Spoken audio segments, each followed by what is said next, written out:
Good morning or afternoon, everyone, depending on where you are. We are hosting from the Tacoma, Seattle area, and we wanted to thank everyone for joining us for our quarterly clinical webinar. Today, we are going to cover drug trends in behavioral health and what you need to know.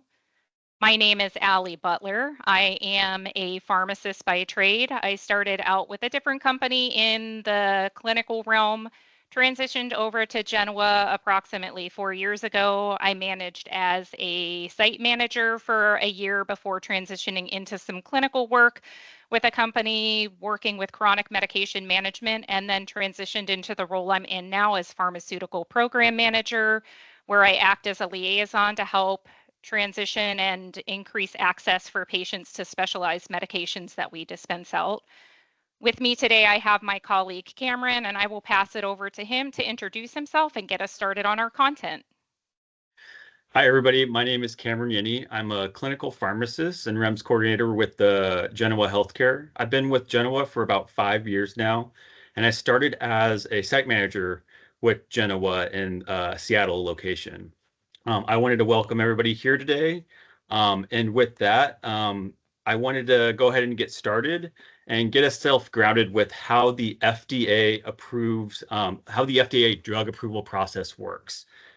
There are 4 phases of a drug approval process. It starts in the preclinical phase, where new drugs are tested on animals before people.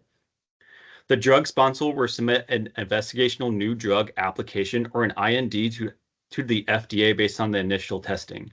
The IND presents a plan for the testing the drug on humans. After the approval from the FDA, there are generally 3 phases to a clinical trial. Phase 1 emphasizes safety and typically has less than 100 volunteers. Phase 2 emphasizes effectiveness and typically has hundreds of patients with a relative disease or condition. Phase 3 typically includes thousands of patients and is used to gather more information about safety and effectiveness of the medication in different populations. The FDA review team will thoroughly examine all the submitted data related to the drug and make a decision to approve or not to approve it.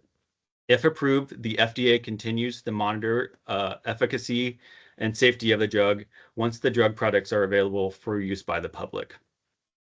With all those steps, it can take up to 15 years for a new drug to go from invention to market. I thought this graph from the FDA was a nice visual to see how many drugs have been approved in the last 10 years.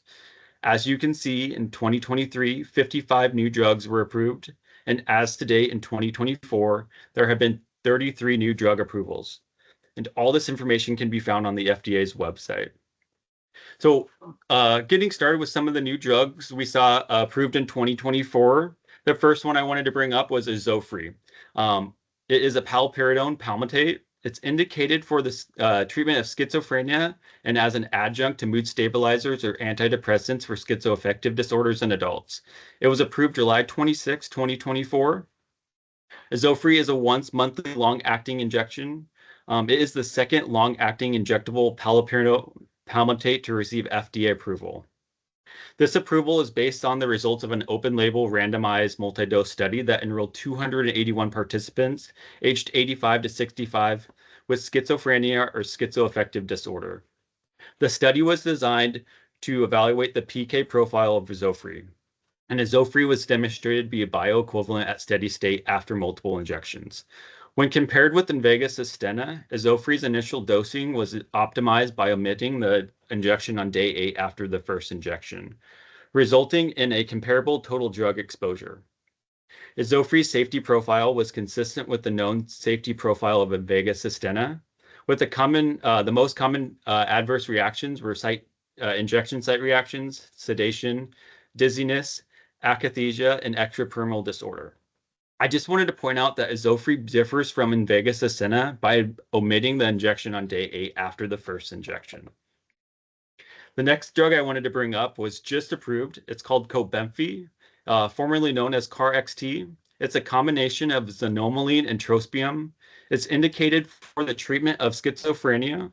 It was just recently approved September 26, 2024, and we expect it to be commercially available by the end of October. It was improved by the findings of the emergent studies. Cobenfy is a twice daily oral medication with a novel mechanism of action. It combines xanomeline with trospium, and unlike existing treatments, Cobenfy does not directly block dopamine receptors. Xanomeline is a muscarinic M1 and M4 receptor agonist. It penetrates the CNS to stimulate receptors in the brain. Trospium is a non-selective muscarinic antagonist, and it does not cross the CNS, reducing peripheral cholinergic side effects associated with xanomeline. I just wanted to point out that we should be somewhat familiar with trospium, as it is available in the United States for the treatment of overactive bladder. The decision to approve Cobenfy was based on data from the Emergent trials, which looked at safety and efficacy data across multiple studies. The most recent, Emergent 4 and Emergent 5, were phase 3 open-label trials looking at over 700 participants who received at least one dose, and 134 participants who completed a year of treatment over 52 weeks. The data indicated that the drug was generally well tolerated, with no significant changes in prolactin and movement disorder scale scores, and stabilization or improvement in key metabolic parameters, including weight and total cholesterol, triglycerides, and A1C levels. About 65% of the participants saw a decrease in weight, with the average decrease in weight over a year was 2.6 kilograms. The most common treatment-related adverse events were mild or moderate and included gastrointestinal issues such as nausea, vomiting, constipation, diarrhea. Other adverse events included dry mouth, dizziness, and hypertension. The first 3 emergent trials were consistently found favorable efficacy for Cobenfy. In Emergent 3, the drug demonstrated a reduction in positive and negative syndrome scale, or PANSS total score, compared with placebo at week 5, which met its primary endpoint. The prescribing information includes warning that Cobenfy can cause urinary retention, increased heart rate, decreased gastric movement, or angioedema of the face and lips. Cobenfy is not recommended for patients with mild hepatic impairment and is substantially excreted by the kidneys and not recommended in patients with moderate to severe renal impairment. This approval is very exciting since no new treatments for schizophrenia have been approved in nearly 3 decades. We will start to see other drug companies start to target the M1 and M4 muscarinic receptors, and we already have a couple in clinical trials. So the first muscarinic antagonist I would like to bring to attention that is currently in the pipeline, it's a drug called emraclidine. The study drug name is CVL-231. Potential indications is the treatment of both schizophrenia and Alzheimer's disease psychosis. It's currently in phase 2 trials, and its mechanism of action is the highly selective M4 receptive positive allosteric modulator. So emraclidine is another schizophrenia targeting molecule that acts just on that muscarinic M4 receptor, and that it will eventually lead to reduced amounts of dopamine molecules released by activating a pathway using acetylcholine-producing neurons. While xanomeline acts on both M1 and M4 receptors, emraclidine just acts on that M4 receptor, which theoretically negates the need for another molecule like trospium to dampen the side effects. It's being studied with the study names of Empower, and Empower 1 and Empower 2 studies are expected to be ready by the end of 2024. The next muscarinic antagonist we see in the pipeline is this new drug without a name called MBI-1117568. We'll just call it MBI-568. Again, treatment of schizophrenia in adults. It's currently in phase 2. And the mechanism of action, it's a muscarinic M4 selective acetylcholine receptor agonist. So Neurocrine Biosciences announced positive top-line data for phase 2 clinical trials of MBI-568 in adults with schizophrenia. They call it the first investigational oral muscarinic M4 selective agonist in the development for treatment of only schizophrenia. The phase 2 trial assessed the efficacy, safety, and PK of MBI-568 when compared with placebo in 210 adult participants with a primary diagnosis of schizophrenia who are experiencing acute exacerbation. The study met its primary endpoint for the once daily 20 milligram dose of MBI-568, which was demonstrating the reduction from baseline in the PANSS total score at week 6. Moving away from schizophrenia and muscarinic agonist, the next drug I'd like to bring up that is currently in clinical trials is looking at the treatment of major depressive disorder. This drug is called Navaca, a study name NMRA 140. Again, potential indication would be the treatment of major depressive disorder. It's currently in phase 3. In the mechanism of action, it's a selective kappa opioid receptor or core antagonist. So navacaprant is an oral 80 milligram once daily kappa opioid receptor antagonist, a novel mechanism of action for the monotherapy of a major depressive disorder. The core system is a well-characterized pathway known to mediate depressive-like states, and modulating the system is a novel approach to treating major depressive disorder. The studies evaluating navacaprant I'll call the COASTER studies, and the program will include 3 phase 3 randomized placebo-controlled double-blind studies. COASTAL 1, 2, and 3 designed to evaluate the efficacy and safety of navacaprant in monotherapy. If successful, these studies are expected to support a new drug application with the FDA for navacaprant monotherapy in 2025. The next drug I'd like to bring up is a drug called mitomifenidine, or MDMA. Common street name for this drug is ecstasy, with the potential indication of treatment of post-traumatic stress disorder, or PTSD. The status right now is it's currently on hold. The FDA initially denied approval, requesting that the manufacturer Lykos conduct additional phase 3 trials to further the studies of the safety and efficacy of MDMA. Its mechanism of action is it's an entactogen that promotes monoamine reuptake inhibition and release.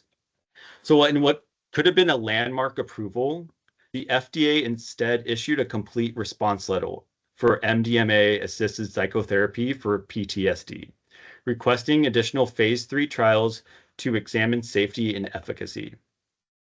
Lykos plans to request a meeting with the FDA to ask for reconsideration of that decision and to further discuss the agency's recommendation for a resubmission seeking regulatory approval for MDMA capsules. And the last drug I'd like just to bring up that we might be seeing in the future is a drug called suzitrazine. The study name is VX548. Potential indication is a treatment of moderate to severe acute pain. The status, it's been granted as priority review and given a U.S. Prescription Drug User Fee Act and target action date of January 30th, 2025. The mechanism of action of suzitrazine is it's a non-opioid that works as a selective inhibitor of a sodium voltage-gate 1.8 dependent pain signaling pathway in the peripheral nervous system. Suzitrazine has the potential to be the first new class of medication to treat acute pain in over 20 years. The medication, initially known as VX548, blocks sodium channels in the nerves, blocking pain signals before they reach the brain. It inhibits sodium channels in the peripheral nerve cells, and obstructing these channels makes it hard for those cells to transmit pain sensations. Because the drug acts only on peripheral nerves, it does not carry the potential for the addiction associated with opioids. Suzitrazine does have limits so far, as it's only been tested mostly in those with acute pain and not the much larger problem of chronic pain. And with that, I'm going to pass it on to my colleague, Allie, and she'll finish off this webinar for us. Thank you. Hey, thanks, Cameron. It's exciting to hear about some of those medications that have been approved this year and certainly the ones that are in the pipeline. I anticipate we're going to have a lot of questions on Cobenfy, and we're definitely here to answer those for you either today or later on down the road when you're ready to start prescribing. So please do engage with us. The next section that we wanted to kind of dig into are surrounding FDA-approved medications that are filing for expansion or are in the process of researching and filing for expansion. The first medication we're going to detail is Spravato. This medication has been monumental in this realm of major depressive disorder and treatment-resistant depression for adults. It's really been a game changer. The current indications are for TRD or MDD with suicidal ideation, and current approval with the FDA is as a combination treatment with an oral antidepressant. However, they did file for a label expansion in July requesting approval for Spravato as monotherapy for treatment for adults with TRD, and that was after completing a phase 4 study that evaluated efficacy, safety, and tolerability of Spravato monotherapy.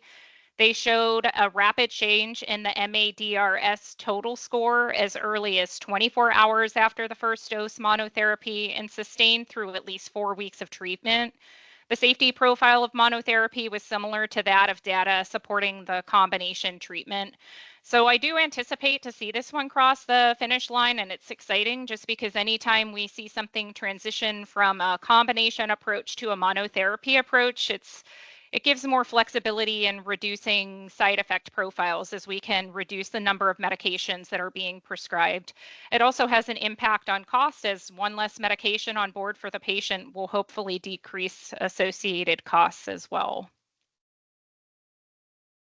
The next medication we're going to discuss is Caplyta.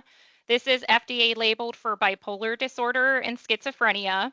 Intracellular Therapies has now completed 2 positive phase 3 trials assessing Caplyta as an adjunctive therapy option for MDD, and they completed a placebo-controlled double-blind trial with lumateperone with patients who had inadequate response to 1 to 2 courses of prior antidepressant therapy. They saw a 4.5-point reduction on the MADRS total score for the treatment group compared to the placebo group at week 6. And Intracellular Therapies did indicate that it's going to apply for approval for this indication in the second half of this year. Obviously, we're already in October, so hopefully we'll see that within the next month or two. And this is an exciting potential change just because anytime we add an additional indication, especially in the mood realm for a medication, it just means that we can potentially decrease other options that we're prescribing as well. So kind of the same concept as transitioning from a combination therapy to a monotherapy. The last medication we're going to discuss in the expanded use realm is Rexulti. Otsuka and Lundbeck have actually partnered together for submission for a supplemental NDA to review brexpiprazole as combination therapy for sertraline with treatment of PTSD. Right now, Rexulti is only indicated for agitation associated with dementia due to Alzheimer's disease, MDD, and schizophrenia. So they're basically looking at expanding into the PTSD realm with combination therapy with sertraline. They did this after a couple of trials that demonstrated combination treatment with brexpiprazole and sertraline was superior to treatment with sertraline plus placebo. And again, this is another medication that we're seeing with an additional indication potentially being attached. And within this realm of behavioral health, it's really common to see overlap from one indication to another. A lot of times people with schizophrenia and major depressive disorder also have PTSD. So anytime we can look at maybe one option for a medication versus 2 or 3, it's a good impact on the patient for reducing side effects and costs and just increasing overall level of care for the patients. The next section we're going to dive into was actually sourced from questions and topics that we received in preparation for this presentation that were submitted by you. As pharmacists, we tend to get a lot of questions centered in the same types of areas and topics, and that's how we wanted to kind of gear the next section. We kind of focused on things that we see more commonly in those areas and picked a few different indications that we wanted to focus on. The first one being ADHD. ADHD is associated with an increased risk of adverse health outcomes, including premature death, but it's been unclear whether pharmacotherapy influences the mortality risk. Wanted to highlight a study that was done. It was a nationwide cohort study completed in Sweden. It involved patients ages 6 to 64 with an incident diagnosis from 2007 to 2018 with no medication dispensing prior to diagnosis. Initial follow-up was completed for 2 years, but then extended to 5 years, and ADHD medication exposure was defined as treatment received within 3 months post-diagnosis and continuing forward. They didn't necessarily have to stay on the same dose or even the same medication, but if they were continuing to receive some form of treatment, they were considered the treatment group. And then they compared that to those who did not receive treatment. They reviewed all-cause mortality as well as natural cause and unnatural cause mortality, and the results showed a 2-year mortality risk lower for the initiation treatment strategy group when compared to the non-initiation group, and more specifically in relation to death due to unnatural causes. While there are strengths and weaknesses to this type of study, it definitely does show the potential need for more structured research, as early treatment intervention, according to this study, may result in lower all-cause mortality, and it could potentially impact the way that you might be practicing right now with your approach with ADHD. With a medication-oriented treatment approach, we did want to highlight a medication that we're seeing higher utilization on, and that's Relexi. This medication has been out for a couple of years now. It's a long-acting formulation of methylphenidate. It's indicated for ages 6 to 65. It can be administered once daily with or without food. And the appeal of this medication is the variability in dosing. It comes in 7 different strengths, which can help you achieve that lowest effective dose for symptom management. The next area that we're going to be talking about is adolescent treatment-resistant depression. As pharmacists, we receive a lot of questions based on adolescent treatment options in all areas, and behavioral health is certainly no exception. It can be a challenge just because the treatment options are more limited in this population, and the studies are they're less frequent and harder to find. We've already talked a little bit about ketamine and enantiomers. I can't speak. Tripping over my words today. Sorry about that. But this category of medication has provided rapid effects in adults with MDD, and it's an understudied in adolescents. And they recently did a study that was a placebo-controlled trial using IV esketamine in this population. So they randomly assigned in a 1-to-1 to receive 3 infusions of either esketamine or midazolam over the course of 5 days, and changes in baseline to 24 hours after the final infusion on day 6 in the CSSRS ideation and intensity were the primary outcome. A secondary outcome was also measured using the MADRS. The 4-week clinical treatment response was also a secondary outcome, and the esketamine group saw significant mean changes in both primary and secondary outcomes. Rates of anti-suicidal and antidepressant responses were significantly higher in the esketamine treatment group compared to the midazolam group.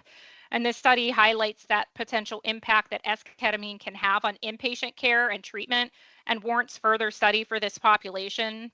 I've already highlighted previously just the impacts that Spravato itself has had on this population, and I recognize that a lot of you may be prescribing ketamine and esketamine products to your patients. It would be great to see this kind of expand out into the adolescent realm too, just to get that same impact on that population as well. Another area that we often receive questions and inquiries on are for women who are pregnant, postpartum, or breastfeeding.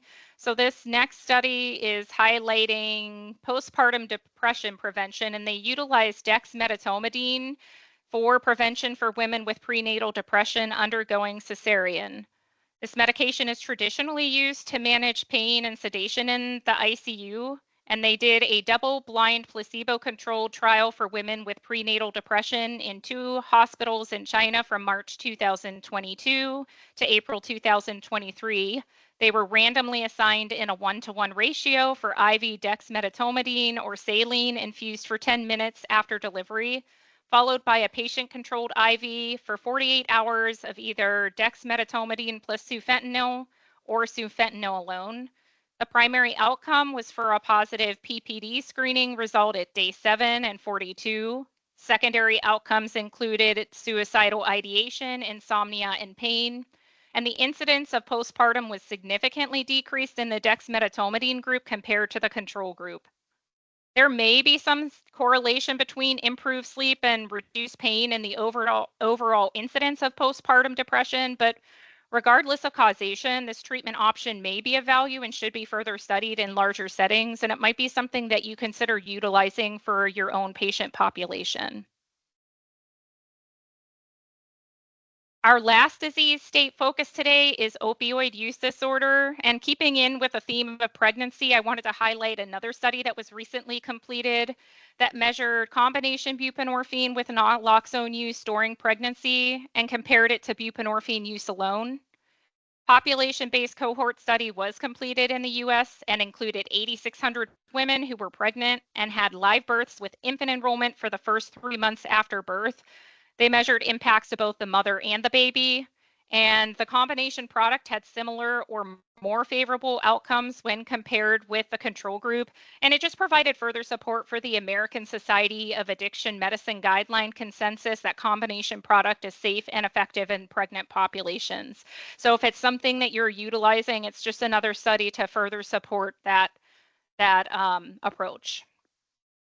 And then expanding out to our general population with opioid use disorder, I wanted to highlight a cohort study that was done utilizing the Kentucky prescription monitoring data to identify residents initiating transmucosal buprenorphine for opioid use disorder.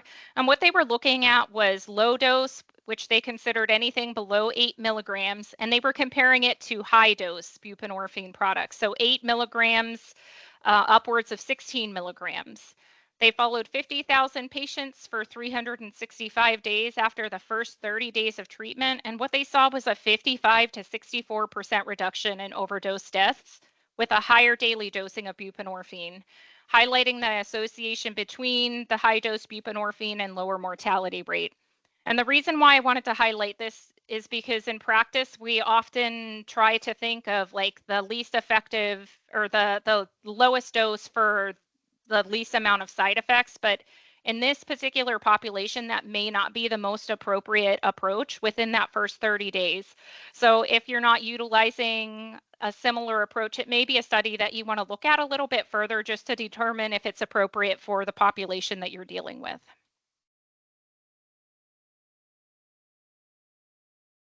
And then the last thing that we're going to be discussing, of course, I would be remiss if I did not give a quick vaccine highlight as a pharmacist.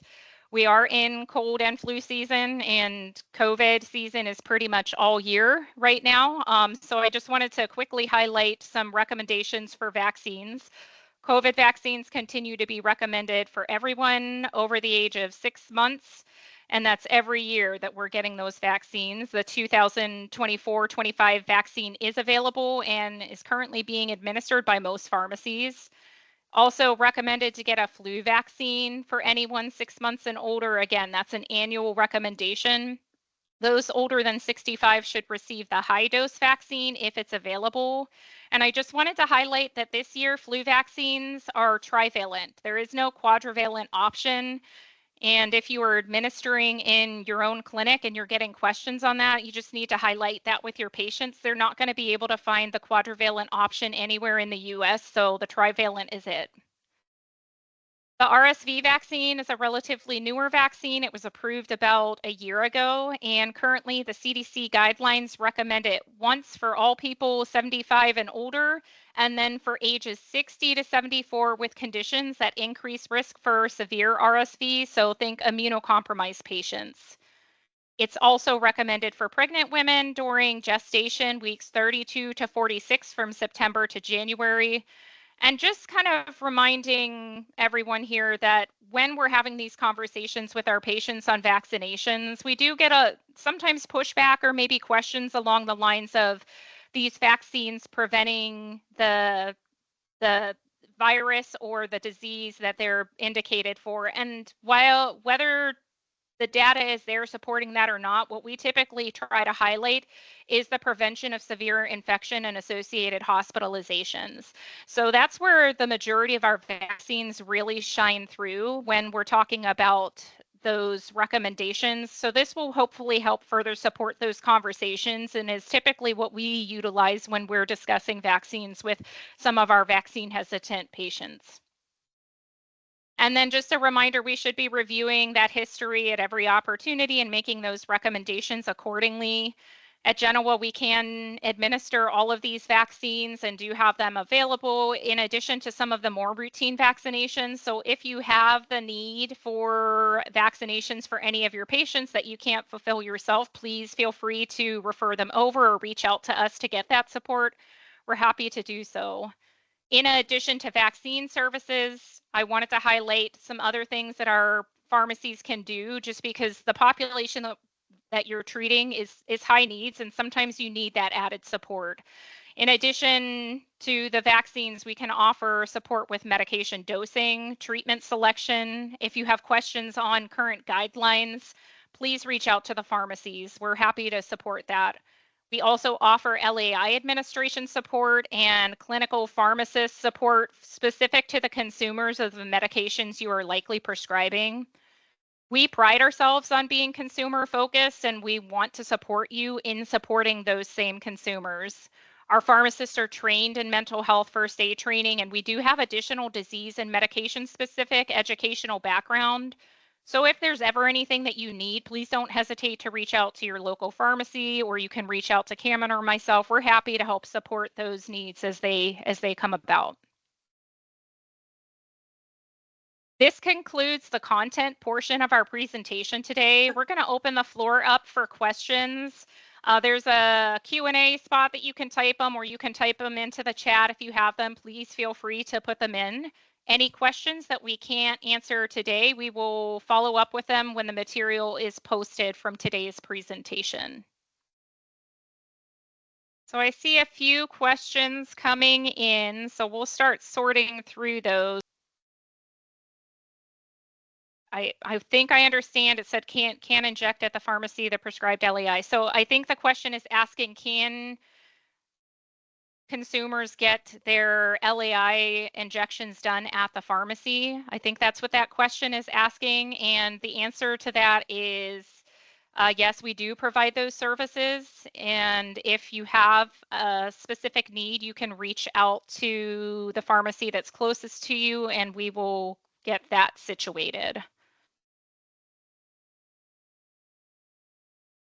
And then Allie, I see what was the additional indication for Caplyta that they're trying to get approved. Can you just review that real quick? Yeah, let me go back to that slide for everyone so we can see. I don't know if we actually had it on the slide, but essentially they're looking at getting that approved as an adjunctive therapy option for major depressive disorder. And then again, what was the reference article for the buprenorphine trial for pregnant women? I think Allie, you talked about that a couple slides ago. Yeah, let me pull that up. It was a study. It was called the Comparative Safety of In Utero Exposure to Buprenorphine Combined with Naloxone versus Buprenorphine Alone. So that was the study the information was pulled from. Let me just type that into the chat so that if you want to look that up, you can look it up further.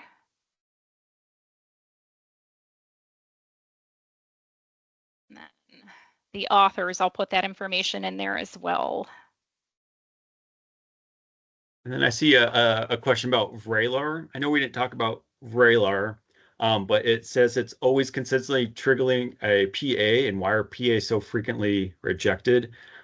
This is kind of a hard question to answer since, payers, insurance companies kind of dictate their own formularies.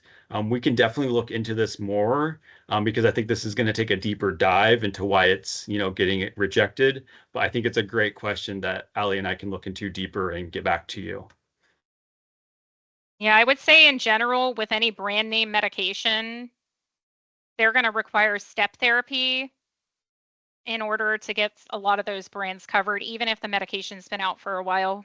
Brand names are more expensive, and I mean, that's, I think, the reality of it. But we can definitely get more information on the indications that we tend to see approval for, and we'll try to post that when we post the presentation recording.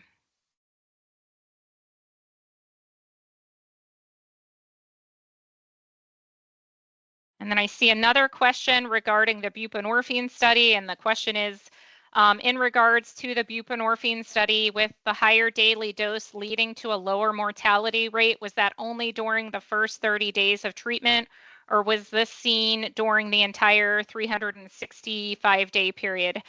The higher dosing was specific only for the first 30 days. So the way that I interpreted the study was that they did that higher dosing and they can decrease down after that. So, once you've gotten that patient started and stable, and there's the option to kind of shift to lower dosing after that, but getting them on that higher dosing for the first 30 days initially will hopefully lead to those lower mortality rates. The next question that just popped up, it said, you said COVID is now annual, the vaccine. So it depends on where they are in the schedule. For those that are up to date, it is an annual vaccine. If they've never received a vaccination for COVID, those recommendations are a little bit different. And that's for now, because we've seen COVID vaccine guidelines change rapidly over the last few years. So for now, it is an annual recommendation for those that are caught up. And then the next question is concerning the RSV. This one right now is a one-time only vaccine indicated for ages 75 and older, and then again for that 60 to 74 range with a risk of severe complications. So right now it's just a one-time only vaccine. I would probably have to look up a little bit more on the pregnancy recommendation to see if it's with every pregnancy. I suspect it probably is similar to the other vaccination recommendations during pregnancy that's for every pregnancy, but I'll double check that information. And then there was a question, do you believe that it could end up being an annual vaccine for RSV? I can't really answer that. I don't feel like I am versed enough in the research that has been done for RSV to support that. I would imagine if the research was out there, the CDC would update their guidelines accordingly. But I guess anything is possible. So it's a relatively new vaccine within the last year. Obviously, we see those recommendations shift quite a bit as a vaccine is out longer.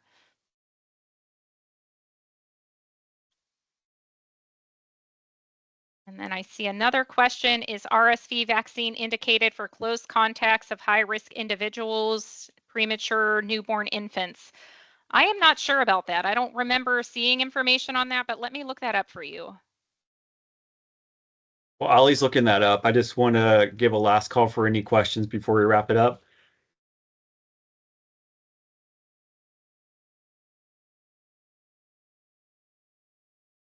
So I did do a quick check on what they considered high risk for severe RSV. So obviously the immunocompromising conditions, but they also do list residents in a nursing home, which I would consider to kind of touch base on close contact of high risk individuals. It doesn't necessarily detail healthcare workers. So I guess that would probably be up to the judgment of the person that's administering and prescribing that particular vaccine. As far as premature newborns and infants, ideally the whole concept behind having the mother get vaccinated is to protect that population. Even if this vaccine does get approved for, if they keep like backing down the age, which is typically what we see with vaccinations, we typically don't see a lot of those vaccines go before 6 months. I mean, we have a handful, but the majority of them are going to be 6 months or older. That the idea behind having the mother get vaccinated is to protect that baby from the point where they are born until about 6 months old. But I just wanted to thank everyone again for joining us today. It was great to see all of you virtually, a really good conversation within the Q&A. If you do have any further questions, please feel free to reach out to myself or Cameron. We're happy to support you. Our emails are there for your reference. As we said earlier, we will be sending out a recording of this, and it'll be available on, I think, the website as well. So you can check there if you, for some reason, can't find the link through email. Again, thanks for joining, and we hope you all have a wonderful day. Thank you, everybody.